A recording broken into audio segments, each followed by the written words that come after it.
मौजूद सामाईन किराम और इस माइक के जरिए जहां तक मेरी आवाज पहुंच रही है, जो बहनें घर में बैठ करके मुझे सुन रही हैं,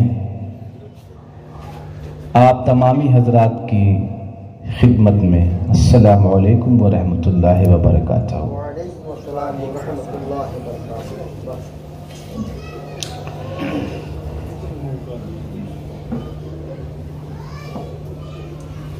तमाम तारीफ़ें, तमाम हम्द सना उस ज़ात लम यज़ल के लिए जो दोनों जहान का खालिक व मालिक है और जिसकी ज़ात अला कुल्ल शैइन क़दीर है, जिसके मुताल्लिक़ हज़रत मौलाना शम्स तबरेज़ रहमतुल्लाह ताला अलैह यूं रकम तराज हैं कि मालिकुल मुल्क ला शरीक लहू वहदहू ला इलाहा इल्ला हू। और शम्स तबरेज़ गर खुदा तलबी खुशबू खां ला इलाहा इल्ला हू। हज़रात गिरामी, ज़रूरी है कि ज़िक्र रब्बुल आलमीन के बाद फिर ज़िक्र रहमतल लिल आलमीन किया जाए।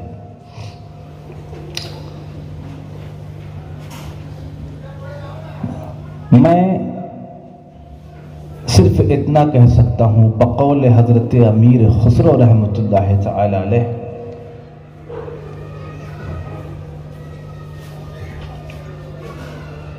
कि ए चेहरे ज़ेबाए तो रश्के बुताने आज़री हर चंद वस्फत मी कुनम दर हुस्न ज़ां बाला तरी। और जिब्रील से मेराज में कहने लगे शाहे उमम, तुमने तो देखा है जहां, बतलाओ तो कैसे हैं हम। रूहुल अमी ने यूं कहा, ऐ महलका हक की कसम, आफाक़हा गर्दीदा अम महरे बुतां वर्जीदा अम बिस्यारे खूबा दीदा अम, लेकिन तू चीजें दी गई। या फिर फारसी के इसी मिसरे को हजरत अल्लामा इकबाल रहमतुल्लाह अलैह की जुबान में यूं कह लें कि हम जिस पे मर रहे हैं है वो बात ही कुछ और। हम जिस पे मर रहे हैं है वो बात ही कुछ और कि आलम में तुझसे लाख सही तुम मगर कहाँ। आलम में तुझसे लाख सही तुम मगर कहाँ। या फिर यूं कह लें हजरत अल्लामा इकबाल की ही जुबान में कि वो दानाए सुबुल खत्मे रसुल मौलाए कुल, जिसने गुबारे राह को बख्शा फरोगे वादिये सीना। निगाहे इश्क मस्ती में वही अव्वल वही आखिर वही कुरान वही फुरकान वही यासी वही ताहा। और हम जिक्र मुस्तफ़ा करें और जिक्र मुर्तज़ा न करें तो फिर बात कुछ अधूरी सी मालूम पड़ती है। वो ज़ात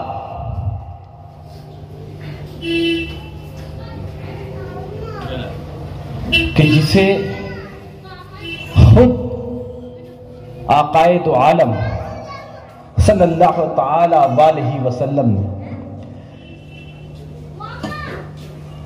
शहरे इल्म का दरवाजा कहा कि अना मदीनतुल इल्म व अलियन बाबुहा।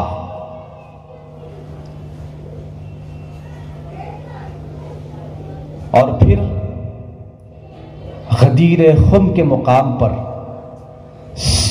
तकरीबन 1.25 लाख सहाबाए किराम के सामने जिनका हाथ पकड़ करके बुलंद किया और फरमाया कि मन कुन्तु मौला फहाजा अली मौला। याद रखो जिसका मैं मौला उसका ये अली मौला। उस जात के बारे में बरेली के सरजमीन पर एक बुजुर्ग आराम फरमा रहे हैं जिनका नाम हजरत मौलाना शाह नियाज अहमद बरेलवी है। शाह नियाज अहमद बरेलवी, और तकरीबन आपको 300 बरस हो चुका है आज लगभग। वो यूं कहते हैं कि ज़हे इज्जो जलाले बू तुराबे फ़ख्र इंसाने, ज़हे इज्जो जलाले बू तुराबे फ़ख्र इंसाने, अली ये मुर्तज़ा मुश्किल कुशाए शेर यज़दाने, अली ये मुर्तज़ा मुश्किल कुशाए शेर यज़दाने, और अली ये हक़ अखी ये मुस्तफ़ा दरियाए फैज़ाने, इमामे दो जहाने क़िबले दीने व ईमाने, और पैगंबर बरसरे मिंबर नशिस्तो खाना मौलायश कि अज हुब्बे तवल्लाए अली दारी तो सामाने।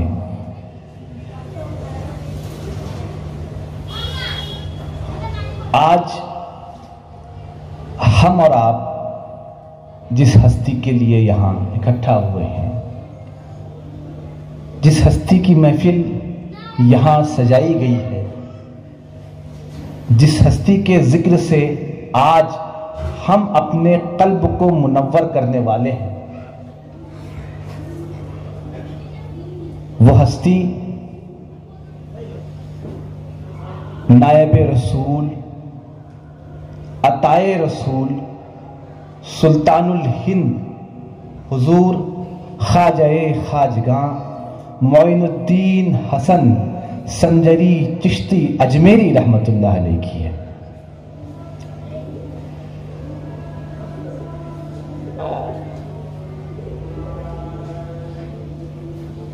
यही वो हस्ती है कि जिनकी आमद पर हिंदुस्तान का कोना कोना और हिंदुस्तान का बच्चा बच्चा कलमा पढ़ने लगा।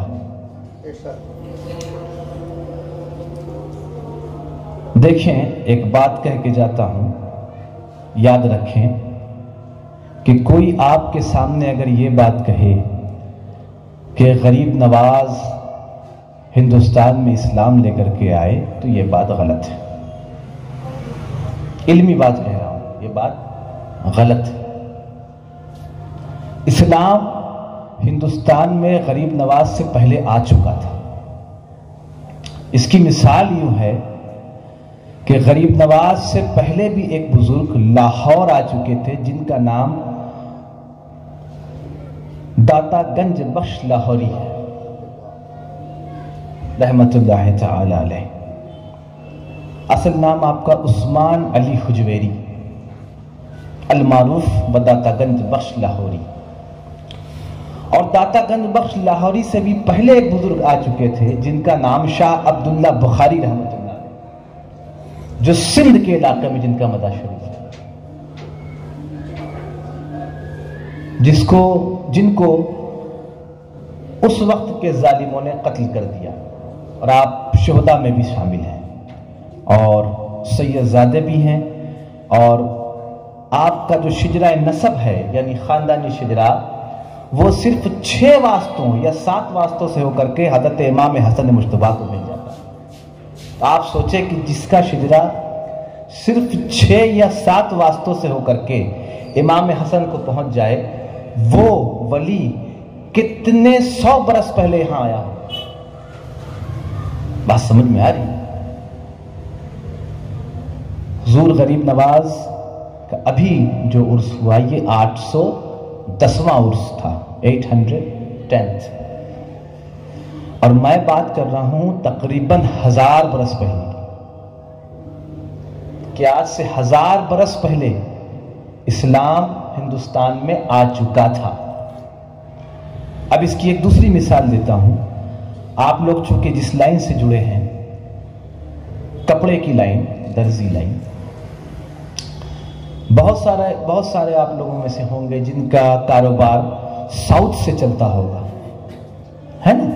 साउथ का जो इलाका है, अब आप साउथ जाएं, चेन्नई, कोलम एक जगह है, कोलम बिल्कुल समंदर का किनारा है। कोलम समंदर का किनारा, उस किनारे पर आपको एक मजार मिलेगा, और जब आप बोर्ड पढ़ेंगे तो उस पर नाम लिखा हुआ है सहाबी रसूल हजरत तमीम अंसारी रजी अल्लाह तआला। अब आप सोचें, मैं तो अभी तक 1000 बरस की बात कर रहा था, अब मैं 1400 बरस पहले की बात कर रहा हूं कि एक सहाबी रसूल हिंदुस्तान में आराम फरमा रहे हैं, हजरत तमीम अंसारी रजी अल्लाह तआला अन्हु। और यह भी बता दूं कि सहाबाए किराम का 3 दर्जा है। उलमाए किराम ने, मुहद्दिसीन किराम ने और मुहक्किकीन ने सहाबाए किराम को 3 दर्जे में तकसीम किया है। पहला स्टेज वो है जो ओहद से पहले ईमान लाए हैं, जो बदरी सहाबी हैं, जंग बदर और जंग ओहद में आकायद आलम के साथ थे। ये पहला स्टेज है। सेकंड स्टेज वो है जो ओहद के बाद ईमान लाए हैं। अब पहले स्टेज में आप अगर देखेंगे तो खुलफाए राशिदीन आएंगे, हजरत अबू बकर, हजरत उमर, हजरत उस्मान, है ना, हजरत अबू जर गफ्फारी, हजरत सलमान, हजरत मिक़दाद रिज़वानुल्लाह ताला अलैहिम अजमईन, ये तमाम हजरात। सेकंड स्टेज में अगर आप आएंगे तो वो जो ओहद, यानी ओहद की जो जंग हुई थी, अगर आपने इस्लाम की हिस्ट्री पढ़ी हो, जंग ओहद के बाद जो ईमान लाए वो सेकंड स्टेज है, जिसमें हजरत खालिद बिन वलीद, हजरत अबू हुरैरा मिलेंगे, ठीक। और थर्ड और सबसे आखिरी स्टेज वो है जो फतह मक्का या फतह मक्का के बाद ईमान लाए, जिसमें अकरमा बिन अबू जहल जैसे सहाबाए किराम मिलेंगे। अबू जहल के ही बेटे हैं हजरत अकरमा, लेकिन सहाबी है। बात समझ में मेरी आ रही? मैं पहले सिर्फ बयान कर रहा हूं, फिर उसके बाद अपनी टॉपिक पर आऊंगा, ताकि देखें, पहले कुछ समझाने के लिए कुछ बोलना पड़ता है। आपको अभी सिर्फ समझा रहा हूं, इसके बाद फिर असल टॉपिक पर। मकसद जो कहने का है कि हिंदुस्तान में इस्लाम आज से 1400 साल पहले आ चुका है, या 100 साल भी कम कर दें तो भी 1300 साल पहले आ चुका है, लेकिन उससे कम नहीं कर सकते। जबकि आप खुद सोचें कि एक सहाबी रसूल हमारे हिंदुस्तान में, कोलम में, चेन्नई में आराम फरमा रहे हैं, तो कब इस्लाम आया होगा? खुद अपना दिमाग लगाइए, अपना आइडिया खुद लगाइए, किस दौर में आया होगा इस्लाम। लेकिन नाम किताबों में जो जिक्र है और हिंदुस्तान के तारीख दानों ने, हिस्टोरियंस ने, बंगला में कहते हैं ऐतिहासिक जरा, ज्यादा जिक्र जिस हस्ती का किया है वो हुजूर गरीब नवाज है। और उसकी वजह यह है कि पहले बुजुर्गान दीन भी आए, सहाबाए किराम भी आए, लेकिन जिस इलाके में आए वहीं तक महदूद रह गए। बात समझ में आई? लाहौर में आए तो दातागंज बख्श लाहौरी लाहौर तक महदूद रह गए, उससे आगे नहीं बढ़े। सिंध में हजरत अब्दुल्ला बुखारी आए तो अब्दुल्ला शाह बुखारी सिंध तक ही रह गए, आगे नहीं आए। लेकिन वाहिद हस्ती हुजूर गरीब नवाज की है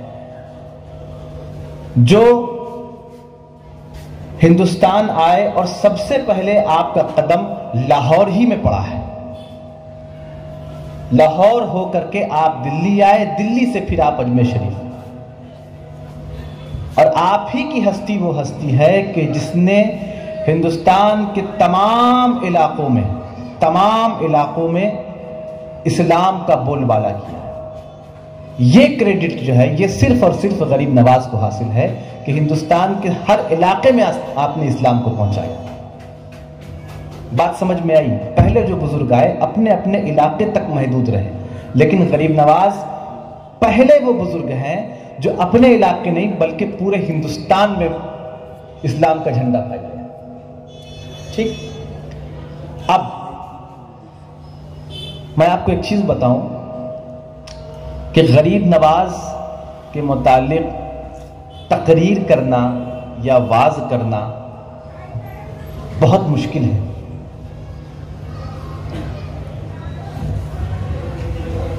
ज़हन में सवाल उठ रहा है, क्यों? इसकी वजह यह है, जिस वक्त गरीब नवाज हिंदुस्तान में आए और जिस इलाके में आए यानी अजमेर, वो मुसलमानों का इलाका नहीं था और गरीब नवाज के साथ चंद हजरात थे जो आपके हमअसर थे या हम जमाना थे, है ना? चंद हजरात थे,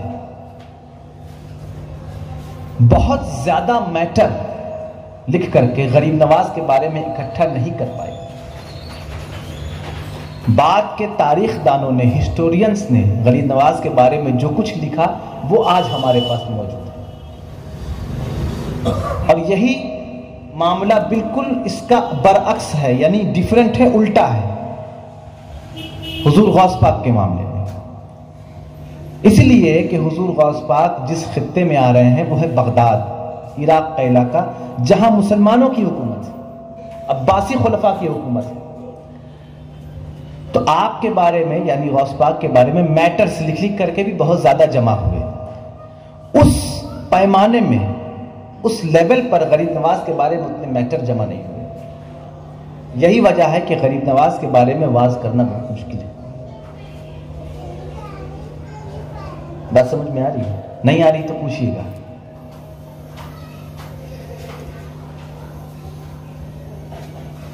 हुजूर गरीब नवाज के बारे में बस आपको चंद चीजें बताऊंगा और फिर रुखसत हो जाऊंगा, इसलिए कि वक्त की बहुत ज्यादा तंगी है, बिल्कुल वक्त नहीं है आज, पहली चीज। और दूसरी चीज यह है कि किताबों से बात नहीं करूंगा आज, जो ऊपर की सरसरी बातें हैं वो बताऊंगा। इंशाअल्लाह जिंदगी रही तो आइंदा साल वक्त लेकर के आऊंगा, फिर किताबों से बात करूंगा विथ रिफरेंस, क्योंकि जब तक हवाले नहीं मिलते ना तो दूसरे लोग जो है जरा परेशान किए रहते कि ये कहां लिखा है, वो कहां लिखा है।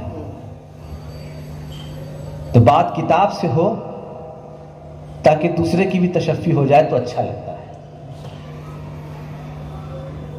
हुजूर गरीब नवाज के साथ आप देखते होंगे, जो उर्दू के पढ़ने वाले हैं, संजरी लिखा रहता है। संजरी, संजर एक जगह का नाम है जो कि खुरासान के इलाके में। कहां है? खुरासान के इलाके में संजर। हुजूर गरीब नवाज की पैदाइश संजर के इलाके में हुई और आपके वालिद का नाम सैयद गियासुद्दीन अहमद और वालिदा का नाम बीबी उम्मुल वरा। वालिद का नाम सैयद गियासुद्दीन अहमद, वालिदा का नाम बीबी उम्मुल वरा। अब इसमें दो रिवायत मिलती है, एक कि आपकी पैदाइश संजर में हुई, खुरासान के इलाके संजर में, और दूसरी रिवायत यह है कि आपकी पैदाइश खुरासान के ही एक दूसरे इलाके सिज्जान में हुई। सिज्जान ये भी एक नाम है। दो रिवायत हैं।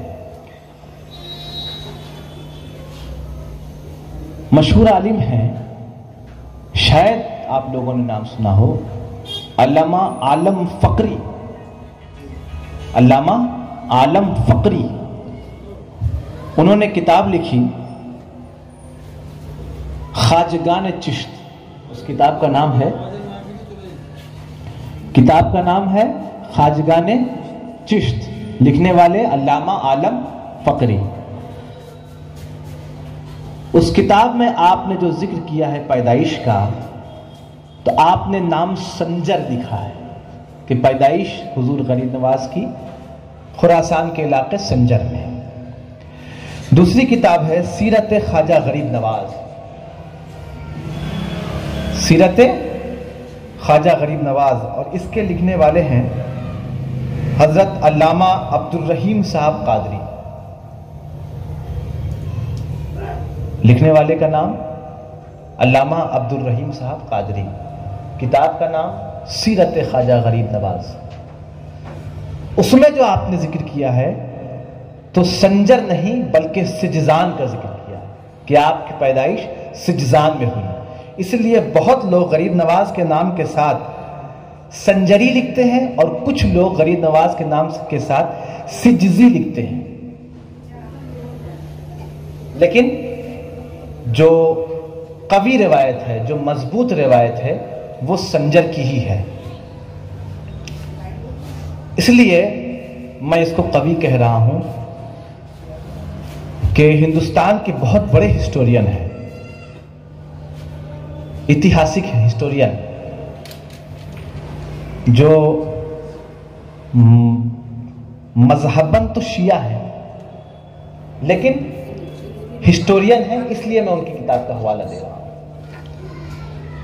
उन्होंने किताब लिखी a history of Sufism in India, 2 जिल्द में है, दुटो खंडो याचे, a history of Sufism in India, पूरी किताब इंग्लिश में। और इसी किताब पर जिसके लिखने वाले हैं S.A.A. रिजवी, सैयद अतहर अब्बास रिजवी, शिया आलिम है, उनको ऑक्सफोर्ड यूनिवर्सिटी लंदन से PhD की डिग्री मिली, डॉक्टरेट की, इसी किताब पर।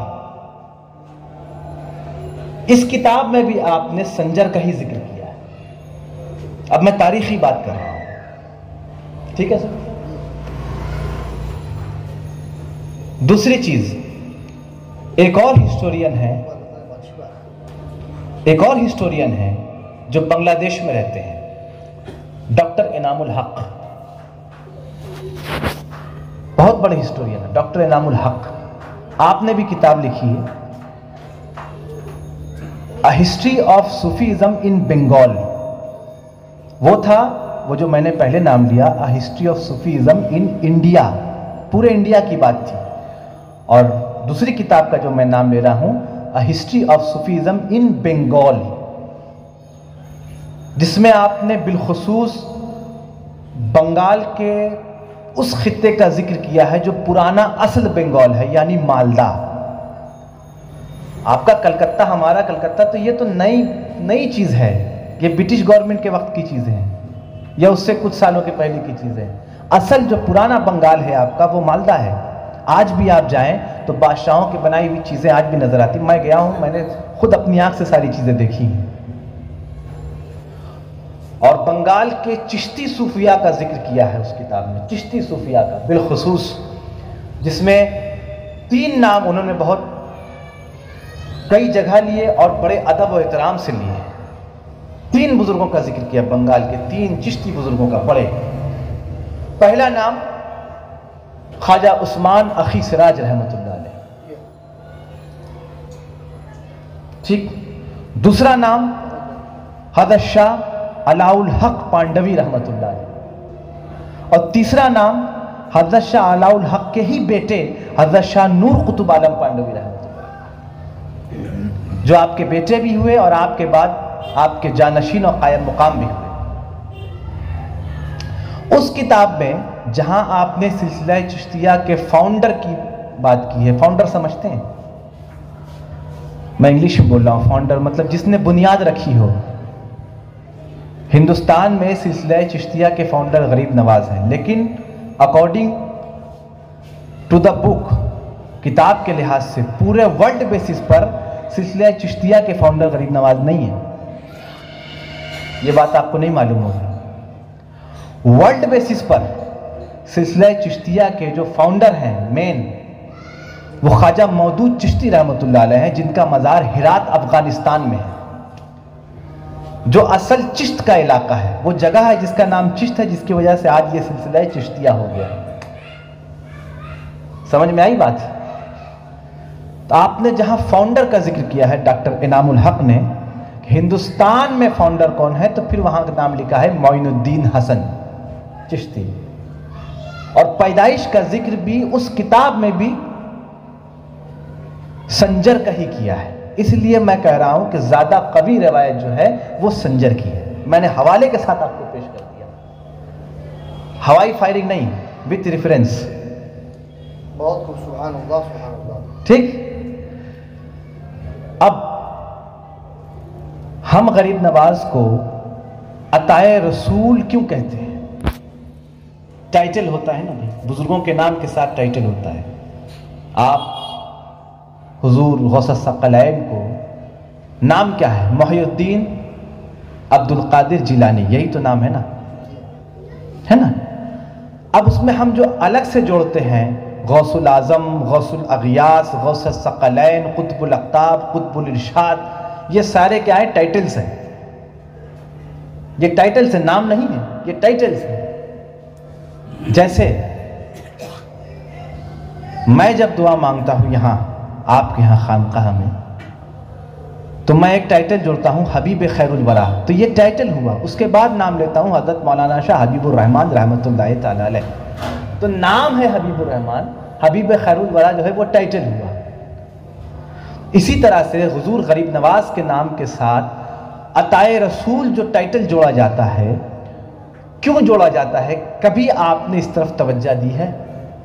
अपना जहन दौड़ाया है कि एक हस्ती जिसे अताए रसूल कहा जा रहा है, यानी रसूलुल्लाह की अता है, कभी इस तरफ जहन दौड़ाया कि क्यों कहा जाता है? वाकया यूं है कि हुजूर गरीब नवाज 12 बरस की उम्र में यतीम हुए। क्या हुए? यतीम। पहले वालिदे बुजुर्गवार का साया सर से उठा, कुछ ही अरसे बाद फिर वालिदा मोहतरमा भी जाती रही। आपको अपने अब्बा के वुरसे में, वुरसा समझते हैं? जगह, जमीन, जायदाद जो आप छोड़ के जाएं, आपके बेटे को मिलता है ना, बेटे को, बेटी को। आपको अपने अब्बा के वुरसे में फल का बगान मिला, फल का बगान, जिस पर आप फल उगाते थे, फल की काश्त करते थे, जो संजर में था, वहीं जहां आपकी पैदाइश हुई। उसके बाद आपके दिल में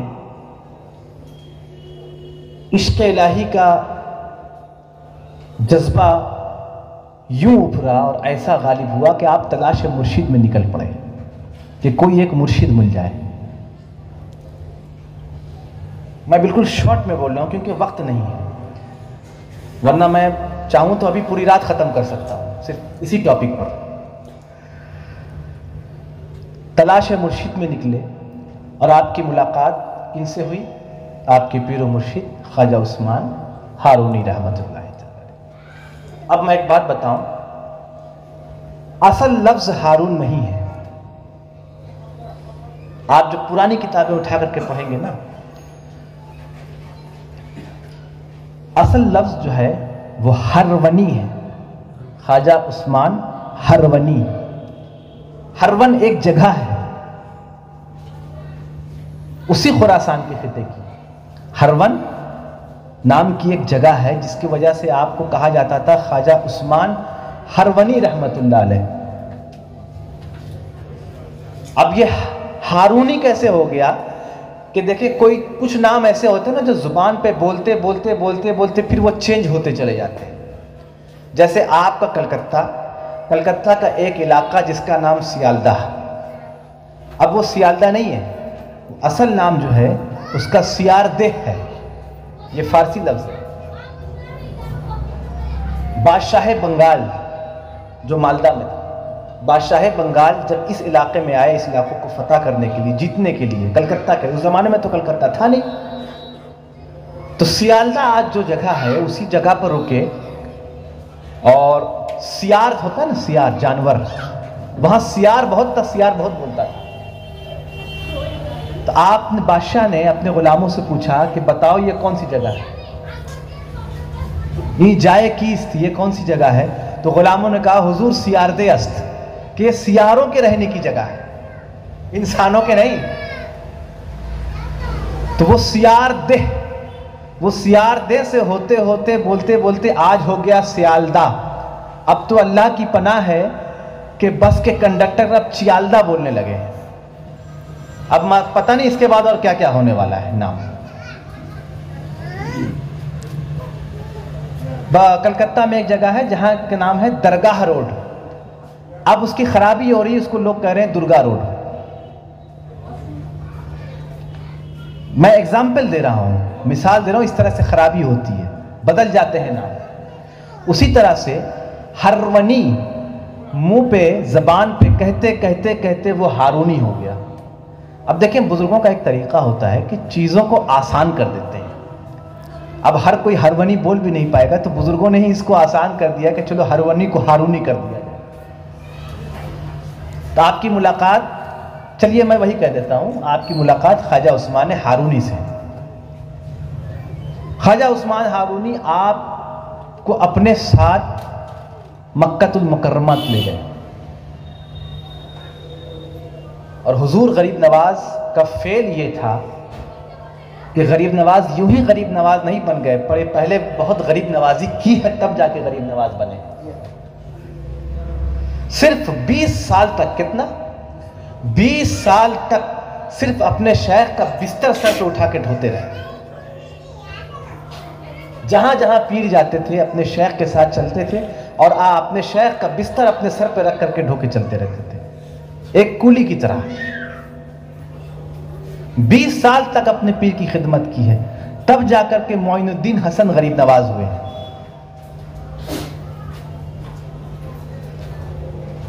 मुरीद हुए, खिलक़े खिलाफत से नवाजा। खुद हुजूर गरीब नवाज अपनी किताब अनीसुल अरवाह, किताब का नाम सुना है? अनीसुल अरवाह, इसके राइटर खुद ख्वाजा गरीब नवाज। वो खुद लिखते हैं कि जब हजरत शेख बुजुर्ग ने यानी ख्वाजा उस्मान हारूनी ने बगदाद की जामा मस्जिद में, कहा बगदाद की जामा मस्जिद में इस फकीर को, यानी अपने बारे में कह रहे हैं कि माने मुझे खिलाफत सज्जादा से सरफराज फरमाया, तो मैंने बारहा का मतलब होता है कई बार। आप लोग चूंकि बंगला लोग हैं इसलिए मैं समझा रहा हूं, वरना सूफी साहब समझ रहे हैं मेरी बात। बारहा, कई मर्तबा, बारहा मैंने अपने रुखसारों को शेख के कदम के सामने जमीन पे रखा। सुभान अल्लाह, सुभान अल्लाह, कौन करेगा? बारहा मैंने अपने रुखसारों को यानी चेहरे को शेख के सामने, शेख के कदम मुबारक के सामने, कदम मुबारक पर नहीं बल्कि जमीन पर रखा। अब ये बात बड़ी ऊंची कह रहा हूं, जमीन पे सर रखना बड़ी अलग बात हो जाती, फिर वली जिबहते वल अर्ज। बात समझ में आई मेरी? बहरहाल आगे बढ़ता हूं। उसके बाद जैसा कि मैं कह रहा था, ख्वाजा उस्मान हारूनी ने कहा कि चलो मोइनुद्दीन मक्कतुल मुकर्रमा चलते हैं।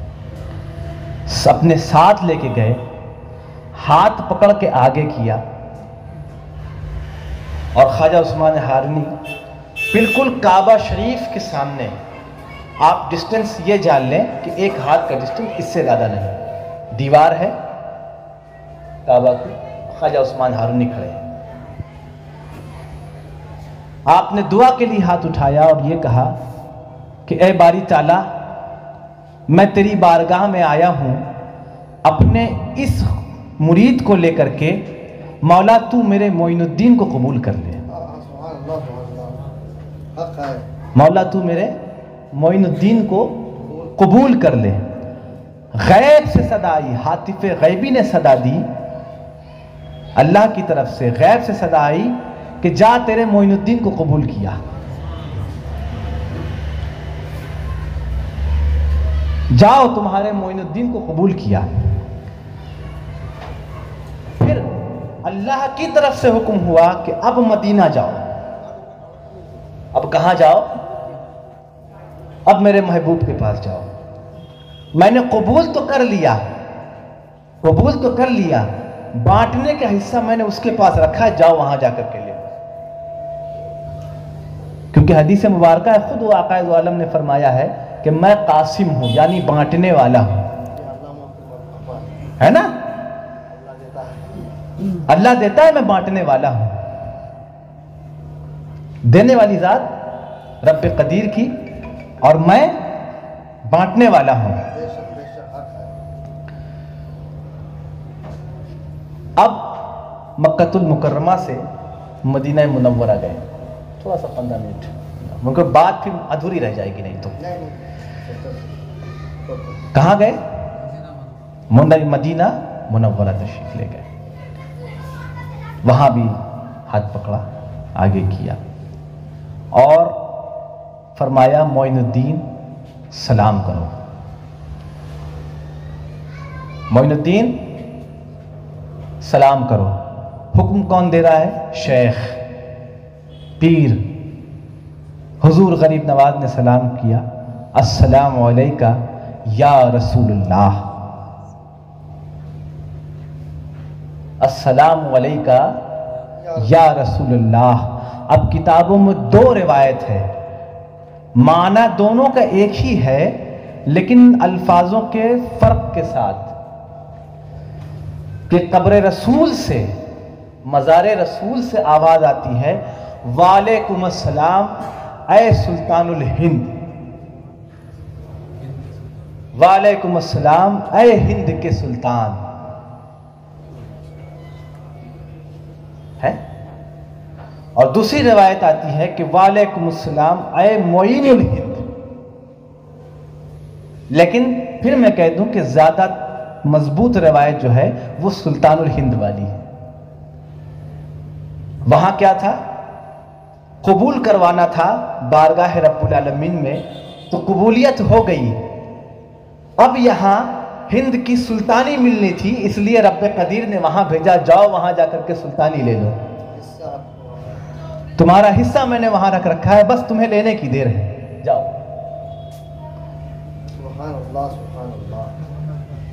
इसलिए गरीब नवाज के नाम के साथ हम आपको अताए रसूल के नाम से पुकारते हैं, अताए रसूल के लक़ब से पुकारते हैं। अच्छा, इससे पहले जब मैं 11वीं शरीफ में यहाँ आया था तो मैंने एक दलील दी थी, शायद आपके जहन में हो या जहन से सहो हो गई हो, मैं उसको दोहरा दूँ कि गरीब नवाज का हिंदुस्तान में आना ये सिर्फ अताए रसूल नहीं है, बल्कि अताए गौसियत माआब भी है। बेशक बेशक हक है।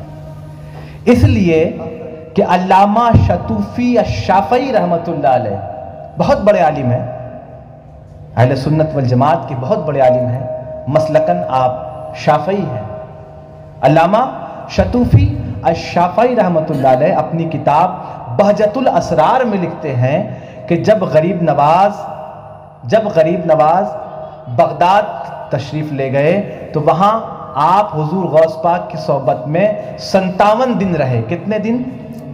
57। मैंने पहले भी ये बात अर्ज की थी, 57 दिन रहे।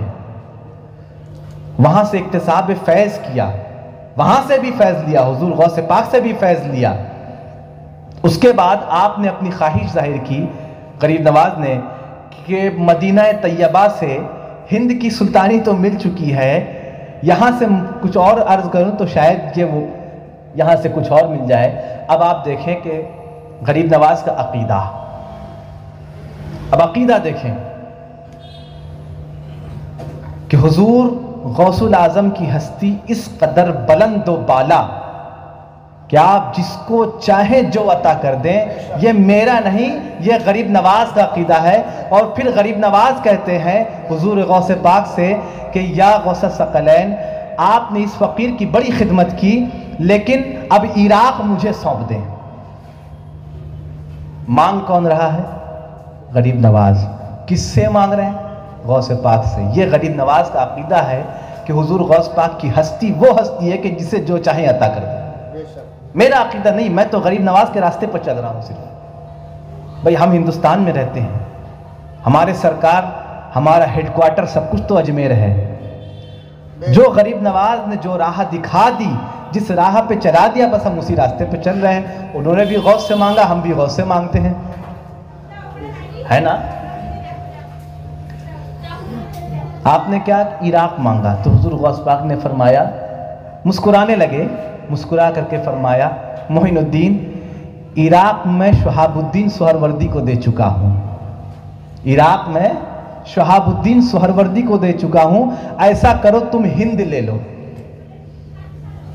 ऐसा करो तुम हिंद ले लो। अब यहां जरा ठहर के आप देखें, सोचें, मदीना तैयबा से क्या आता हुआ? हिंदुस्तान। हिंदुस्तान का पुराना नाम हिंद। हिंद आपको हदीस शरीफ में भी हिंदुस्तान का नाम मिलेगा। इमाम अबू दाऊद रहमतुल्लाह अलैह, अबू दाऊद शरीफ जो हदीस की किताब है उसमें खुद आप हदीस लेकर के आए हैं, जिसमें आकायद आलम ने फरमाया है कि मुझे हिंद की जानिब से यानी हिंदुस्तान की तरफ से मोहब्बत की खुशबू आती है। मुझे हिंद की यानी हिंद के लोग इस कदर मुझसे मोहब्बत करते हैं या करने वाले हैं आने वाले जमाने में।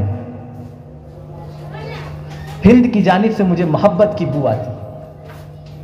और सेम यही कौल हजरत इमाम अली मुकाम इमाम हुसैन अलैहिस्सलाम का भी है कि मुझे भी हिंद की जानिब से मोहब्बत की बू आती मोहब्बत करने वाले है ना। अब आप जरा ठहर के यहां सोचें, मदीना से क्या आता हुआ? हिंद, हिंदुस्तान। हुजूर गौसुल आजम दस्तगीर क्या आता फरमा रहे हैं? हिंदुस्तान। यहां पर गरीब नवाज का अकीदा भी मैंने आपके सामने रख दिया। अब जो दे रहा है, जिसकी जात गौसुल अगियास है, जो गौसा सकलैन है, उस जात से गरीब नवाज ने जिक्र नहीं किया कि मुझे मदीना से हिंदुस्तान अता हो चुका है, इसका जिक्र नहीं किया। लेकिन वो जात है कि जो जानती है कि जो मेरे सरकार ने कह दिया, मेरे जद ने, मेरे बड़े ने, मेरे बुजुर्ग ने जो कह दिया, मैं उससे एक लकीर आके नहीं बढ़ूंगा, मैं भी वही दूंगा जो उन्होंने दिया है। बताया तो नहीं था ना कि हिंदुस्तान मिल चुका है। बगैर जाने गरीब हुजूर गौस पाक गरीब नवाज को क्या कह रहे हैं? तुम हिंद ले लो। इसलिए मैं कहता हूं कि हमारे बुजुर्गान दीन की एक एक अदा, एक एक कदम सुन्नत रसूल के मुताबिक है। बेशक यह इसकी दलील है। नहीं सकता है। बेशक मेरी बात समझ में आ रही है आपको? इसलिए हम हुजूर गरीब नवाज को अताए रसूल के लक़ब से पुकारते हैं। अब जब आप हिंदुस्तान आए, आपने पहला कदम जो रखा वो सिंध का इलाका था। सिंध का आज वो इलाका पाकिस्तान में है, वो एरिया। वहां से आप लाहौर आए और लाहौर पे आपने हजरत अली उस्मान हुजवेरी रहमतुल्लाह अलैह, जिनका नाम मैंने अभी बताया आपको, हजरत दाता गंज बख्श लाहौरी रहमतुल्लाह अलैह, आपके मज़ार पर यानी हजरत दाता गंज बख्श लाहौरी के मज़ार पर हुजूर गरीब नवाज ने क़याम किया। वहाँ चिल्लाकश हुए। आज भी कोई आदमी लाहौर जाए आप में से तो वहाँ देखेंगे गरीब नवाज का चिल्ला खाना मौजूद है। ठीक है, अच्छा, चिल्ला खाने को लेकर के एक कंसेप्ट मैं आपको बताता हूँ। चिल्ला खाना वही कहलाएगा जहाँ वो बुजुर्ग पहुँचे हों, जहाँ उन्होंने चिल्ला किया हो। बाकी जितने भी आपको चिल्ला खाने कहलाएंगे ना, ये गौस पाक का चिल्ला खाना, वहाँ गौस पाक, तो आप जान लें कि इंडिया में गौस पाक तशरीफ नहीं लाए हैं। वो चिल्ला खाना नहीं हो सकता, वो नजरगाह है। चिल्ला खाना वही होगा कि जिसके नाम से मंसूब है, वो हस्ती वहां पर पहुंची हो, वो हस्ती वहां पर रही हो, उसने चिल्ला किया हो, चिल्लाकश हुए हो, तो ही वो चिल्ला खाना कहलाएगा। ये कंसेप्ट मैं आपको बता रहा हूं, चिल्ला खाने का कंसेप्ट क्या है। आज कुछ जरा कम इल्म रखने वाले नजरगाह को भी चिल्ला खाने का नाम दे रहे हैं। ये गलत है, ऐसा नहीं होता। उसूल, जो रूल्स एंड रेगुलेशन है, वो अपनी जगह है, आप उसको चेंज ना करो। है ना। वहाँ आप चिल्लाकश हुए हुजूर गरीब नवाज। चिल्ला खाना आज भी मौजूद है। जो भी दाता दरबार लाहौर जाए, दाता गुंबश लाहौर, आपको चिल्ला खाना वहाँ दिखेगा। और आपने जब वहाँ से रुखसत हो रहे थे, हालत शुक्र में, हालत शुक्र समझते हैं, जब एक बंदा अल्लाह की याद में मशगूल हो और उसके दिलो दिमाग पर इश्क़ इलाही का जज्बा तारी हो, जिसे हम हालत कैफ भी कह लेते हैं या हालत मुराक़बा भी कह लेते हैं कभी कभी।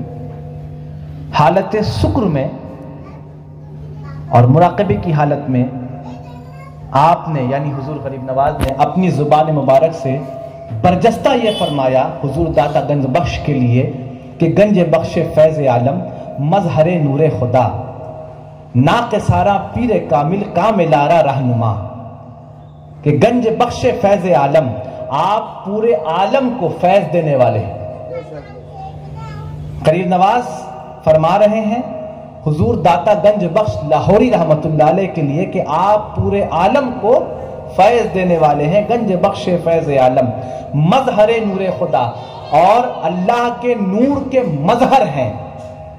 ना के सारा पीर कामिल, जो नाकिस लोग हैं, जो अभी नए नए पीरी मुरीदी में दाखिल हुए हैं, उनके लिए आप पीर कामिल हैं। और कामिलारा रहनुमा, और जो पीरी मुरीदी में दाखिल होने के बाद कामिल हो चुके हैं, उनके लिए आप रहनुमाई करते हैं। यह हुजूर दाता गंज बख्श लाहौरी की हस्ती है बकौल हुजूर गरीब नवाज। बात समझ में आई। अब उसके बाद वहां से आप चले, जैसा कि मैंने आपको पहले भी कहा कि दिल्ली के रास्ते होते हुए आप अजमेर शरीफ गए। पहला कदम दिल्ली में पड़ा है, ये जान लें। दिल्ली होते हुए आप डायरेक्ट अजमेर नहीं आए हैं, दिल्ली होते हुए आप अजमेर आए। रिवायतों में यही मौजूद है। और तो 5 मिनट, ठीक है। और अजमेर मोहल्ला उस वक्त हिंदुओं के कब्जे में था। हिंदू राजा, वो सारी वाकयात आपने सुन रखे कि ऊंट बैठे के बैठे रह गए और अना सागर को कासे में, मजीद बार बार सुनाने की जरूरत नहीं, आपने सुन रखा। जो बात असल है, असल बात कहूंगा, उसके बाद यहां से रुखसत। रिवायतों में यह है कि आपके साथ 40 बुजुर्ग थे, आपको लेकर के टोटल 40, जिसमें से एक नाम बहुत मशहूर है, जिनका नाम ख्वाजा फखरुद्दीन गुरदेजी रहमतुल्लाह अलैह। ख्वाजा फखरुद्दीन गुरदेजी, कंफ्यूज मत होइएगा। इसलिए हुजूर गरीब नवाज के साहबजादे का नाम भी ख्वाजा फखरुद्दीन है, और एक पीरबाई है, उनका भी नाम ख्वाजा फखरुद्दीन है। वो फखरुद्दीन अबुल खैर चिश्ती हैं जो साहबजादे हैं, पूरा नाम फखरुद्दीन अबुल खैर चिश्ती, और ये पीर भाई हैं ख्वाजा फखरुद्दीन गुरदेजी रहमतुल्लाह अलैह।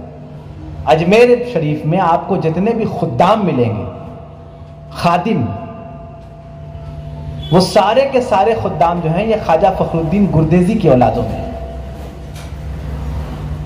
ख्वाजा फखरुद्दीन गुरदेजी का मज़ार, आप जब अजमेर शरीफ जाएं और हुजूर गरीब नवाज के रोज़े के अंदर दाखिल होंगे, उस रूम में जहां गरीब नवाज आराम फरमा रहे हैं, जो मेन रूम है, आप उसमें दाखिल होंगे तो सिरहाने की तरफ, सर की तरफ बाएं जानिब उल्टे हाथ पर एक दरवाजा आपको मिलेगा, छोटा सा, बहुत छोटा सा दरवाजा, इतना सा। आप किसी भी खादिम से पूछेंगे तो वो खादिम आपकी ये कहेगा कि इसमें गरीब नवाज के तबरुकात रखे हुए हैं, उनकी इस्तेमाल की हुई छड़ी, लोटा, चप्पल, जूते, सारी चीजें जो उनकी आसार है, सारी चीजें वहां रखी हैं। बात सही है, उसमें सारी चीजें रखी हैं, लेकिन उसी कमरे के अंदर एक मजार है, वही ख्वाजा फखरुद्दीन गुरदेजी रहमतुल्लाह अलैह का, क्योंकि आपकी वसीयत थी कि मुझे हुजूर गरीब नवाज के रोजे की दीवार के नीचे दफन कर दिया जाए। इसलिए आप देखेंगे जब उस कमरे में कभी भी आपका जाना हो तो आपकी आधी कब्र नजर आती है, आधी नहीं नजर आती है।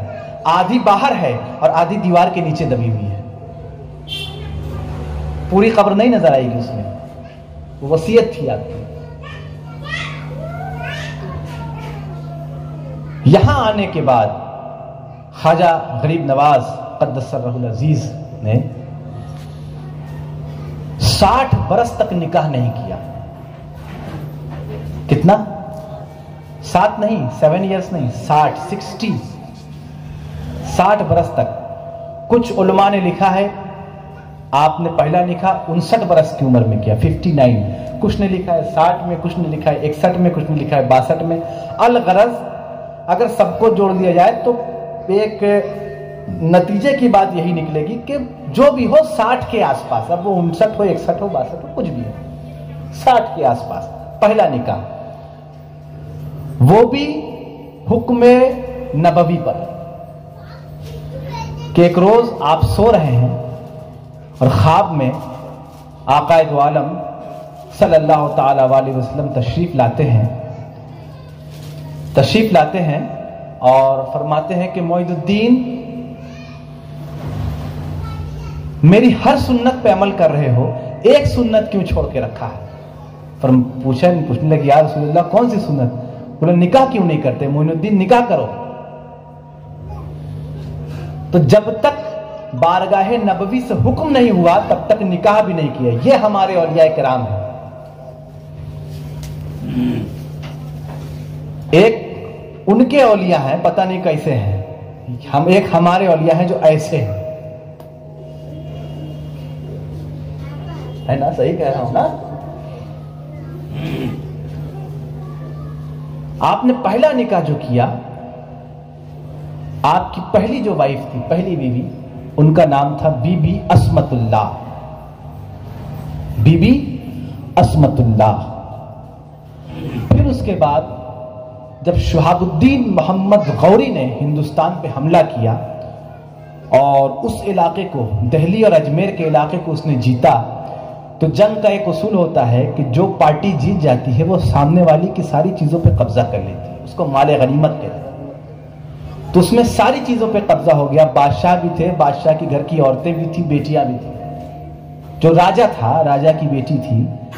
शहाबुद्दीन मोहम्मद गौरी ने राजा की बेटी को हुजूर गरीब नवाज की खिदमत में पेश कर दिया। गरीब नवाज ने राजा की बेटी से दूसरा निकाह किया। पहले उसको मुसलमान किया, फिर उससे दूसरा निकाह किया। पहली बीवी का नाम बीबी अस्मतुल्लाह। दूसरी जो आपकी वाइफ हुई, आपने उनका नाम रखा बीबी अमानतुल्लाह। अब आज के दौर में आप सोचें कि अस्मतुल्लाह, अमानतुल्लाह, अब्दुल्लाह, करीमुल्लाह, उबैदुल्लाह, जितना भी ये नाम है, ये सब आपको जेंट्स नाम मिलेंगे। किसी लेडीज का आपने आज तक ये नाम सुना है? नहीं ना? तो गरीब नवाज ने क्या नाम रखा? पहली बीवी का अस्मतुल्लाह, दूसरी वाइफ, सेकंड वाइफ का अमानतुल्लाह। बीबी अमानतुल्लाह सेकंड वाइफ, पहली वाइफ बीबी अस्मतुल्लाह। अब बीबी अस्मतुल्लाह से आपके 3 बेटे हुए। कितने? 3। सबसे बड़े लड़के ख्वाजा गरीब नवाज के सबसे बड़े लड़के ख्वाजा फखरुद्दीन अबुल खैर चिश्ती, जिनका मजार सरवार शरीफ में, आप लोग गए होंगे, बहुत लोग गए होंगे, है ना? दूसरे लड़के ख्वाजा हुसामुद्दीन चिश्ती। ख्वाजा हुसामुद्दीन चिश्ती का मजार आपको कहीं नहीं मिलेगा, इसलिए कि आप अल्लाह की याद में इस तरह गर्क हुए कि आपने आबादी को छोड़ करके वीराने को अपना मतलब मस्कन चुना, वीराने को पसंद किया, जंगलों में चले गए। उसके बाद आपका पता किसी को नहीं मिला। आज तक कोई नहीं जानता है कि ख्वाजा हुसामुद्दीन चिश्ती उसके बाद और कहां गए। और तीसरे सबसे छोटे साहबजादे ख्वाजा जियाउद्दीन अबू सईद चिश्ती। अब ख्वाजा जियाउद्दीन अबू सईद चिश्ती का मजार कहां है?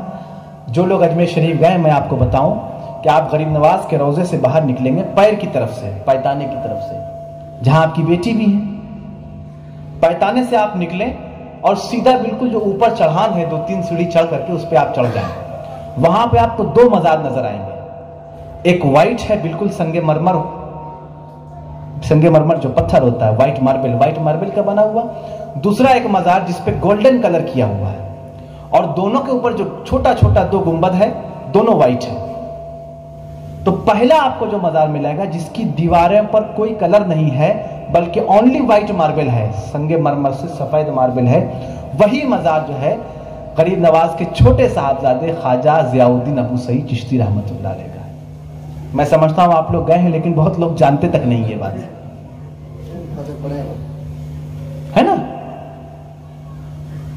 उसके बाद जो गोल्डन मजार जिसका मैंने जिक्र किया वो गरीब नवाज के साले का है, यानी ख्वाजा जियाउद्दीन अबू सईद चिश्ती के मामू जान। ठीक, बड़ी बीवी से, पहली बीवी से 3 बेटे, फखरुद्दीन चिश्ती, हुसामुद्दीन चिश्ती, जियाउद्दीन चिश्ती। ठीक, अब जो आपकी सेकंड वाइफ हुई बीबी अमानतुल्लाह रहमतुल्लाह ताला अलैहा, उनसे आपके कोई बेटे नहीं हुए, सिर्फ एक बेटी हुई बीबी हाफिजा जमाल, जो गरीब नवाज के पैर की जानिब वहीं पर लेटी हुई, बीबी हाफिजा जमाल। लेकिन गरीब नवाज के जब मझले बेटे यानी सेकंड बेटे ख्वाजा हुसामुद्दीन जब गायब हो गए तो गरीब नवाज बड़े गमजदा रहते थे, बड़े उदास रहते थे। लेकिन जब ख्वाजा फखरुद्दीन चिश्ती यानी बड़े बेटे के यहां बेटा पैदा हुआ, बड़े बेटे का बेटा पैदा हुआ, ख्वाजा फखरुद्दीन चिश्ती के जब लड़का पैदा हुआ तो गरीब नवाज ने आपका नाम उसी खोए हुए बेटे के नाम पर हुसामुद्दीन रखा। अब वो जो पोते हैं गरीब नवाज के ख्वाजा हुसामुद्दीन चिश्ती, उनका मजार आपको अजमेर शरीफ से ही आप जाएंगे तो सरवार, अगर आप दाहिने जा रहे हैं तो बिल्कुल उसकी अपोजिट में चले बाएं जानिब तो आपको सांबर मिलेगा एक जगह, सांबर में आपका मजार है ख्वाजा हुसामुद्दीन जिगर सुख्ता रहमतुल्लाह ताला। अब ख्वाजा हुसामुद्दीन जिगर सुख्ता रहमतुल्लाह ताला अलैह जो हैं पोते हैं गरीब नवाज के। अभी कुछ दिन पहले मैंने ये बात एक जगह और कही है, लेकिन यहाँ चूंकि आप लोगों के लिए नई बात है इसलिए बता रहा हूं। ख्वाजा हुसामुद्दीन चिश्ती पोते गरीब नवाज के हैं, यानी बेटे के बेटे पोते गरीब नवाज के हैं, लेकिन मुरीद और खलीफा निजामुद्दीन औलिया महबूब इलाही के हैं। और जब ख्वाजा हुसामुद्दीन चिश्ती रहमतुल्लाह अलैह ने महबूब इलाही से ख्वाहिश जाहिर की कि आप मुझे अपने मुरीदों में शामिल कर लें, तो हजरत महबूब इलाही ने फरमाया कि मैं आपको क्या दे सकता हूं, मेरे पास जो कुछ है वो तो आप ही के दादा का दिया हुआ है, मैं तो खुद आपकी चौखट का गुलाम हूं, मैं आपको क्या दे सकता हूं, आप तो मेरे मालिक हैं, मैं तो खुद आपकी चौखट का गुलाम हूं। लेकिन चूंकि ख्वाजा हुसामुद्दीन जिद करने लगे, बार बार जिद करने की वजह से ख्वाजा निजामुद्दीन औलिया महबूब इलाही ने आपको बैत भी किया, और बैत करने के फौरन बाद खिरका खिलाफत से भी नवाजा। अब उनको जिगर सुख्ता, अब खिरका खिलाफत पाने के बाद आपकी हालत यह हुई थी कि आपका सीना जो है, आपका जिगर हर वक्त अल्लाह की याद में जलता रहता था, तपता रहता था। इश्क इलाही इस कदर बढ़ चुका था कि जिधर से गुजरते थे, जहां से भी गुजरते थे ख्वाजा हुसामुद्दीन, कबाब आप खाते हैं ना, कबाब, तो कबाब को जब भूना जाता है तो उसकी महक कैसी होती है, महक तो उसकी स्मेल जो होता है, जले हुए कबाब की बू आती थी जहां से भी आप गुजरते थे, जहां से भी गुजरते थे जले हुए कबाब की बू आती थी, हर वक्त सीना जलता रहता था। इसीलिए आपका लक़ब जिगर सोख्ता है। जिगर यानी दिल, सोख्ता, ये सोख्त जो है ये फारसी लफ्ज है, सोख्त का मतलब है भुना हुआ, जला हुआ, जिगर सोख्ता यानी जले हुए कलेजे वाले। हालत ये थी कि अगर आप गुजर गए हो और कोई शख्स वहां मौजूद हो और बाद में फिर कोई शख्स आया हो जो आपके गुजरने के वक्त, मिसाल के तौर पर जैसे अभी हम हैं यहां, आप बैठे हैं यहां पर, है ना, अब ये एक बुजुर्ग यहां गुजर गए, अब आप बैठे हैं लेकिन ये नहीं है बगल में, उनके गुजरने के बाद ये तशरीफ ला रहे हैं, तो जले हुए जो महक जो आती थी कबाब की, भुने हुए कबाब की, उस महक से वो आने वाला शख्स पूछता था कि क्या हजरत जिगर सोख्ता अभी यहां से गुजरे हैं। ये हालत थी। तो आप खुद सोचें कि जिसका पोता ऐसा हो तो फिर दादा कैसा होगा। सुभान अल्लाह, सुभान अल्लाह। ख्वाजा हुसामुद्दीन जिगर सोख्ता जिनके पोते ऐसे हों तो फिर दादा का हाल क्या होगा। चूंकि वक्त नहीं है, बहुत ज्यादा वक्त हो चुका है, 10:30 बज रहा है, खत्म, वक्त नहीं है। तो आखिरी एक बात आपसे अर्ज करूंगा कि हिंदुस्तान में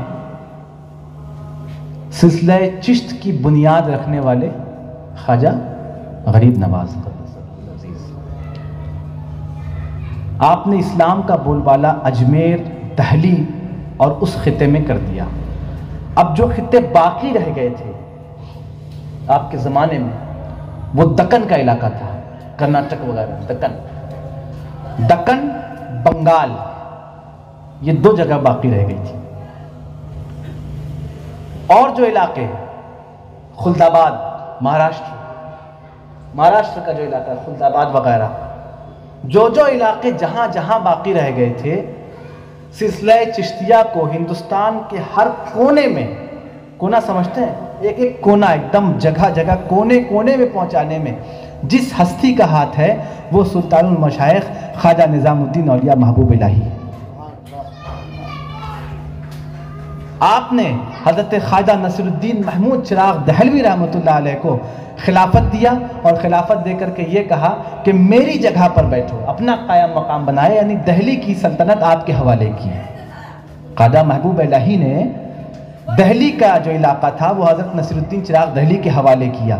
दक्कन के लिए ख्वाजा बुरहानुद्दीन गरीब को चुना कि बुरहानुद्दीन तुम दक्कन जाओ, और हमारे बंगाल के लिए ख्वाजा उस्मान अखी सिराज को चुना। और जिस वक्त ख्वाजा उस्मान अखी सिराज को बंगाल में भेजा है, ख्वाजा निजामुद्दीन औलिया महबूब इलाही ने अपनी जुबान मुबारक से ये फरमाया है कि अखी सिराज बंगाल तुरा बख्शीदम, अखी सिराज मैंने बंगाल की सुल्तानी, बंगाल की बादशाहत तुम्हारे हवाले की, आज से लेकर ता क़यामत तक बंगाल के बादशाह, बंगाल के सुल्तान तुम रहोगे। आज लोग जानते तक नहीं है कि ख्वाजा उस्मान अखी सिराज हैं कौन। अफसोस की बात है।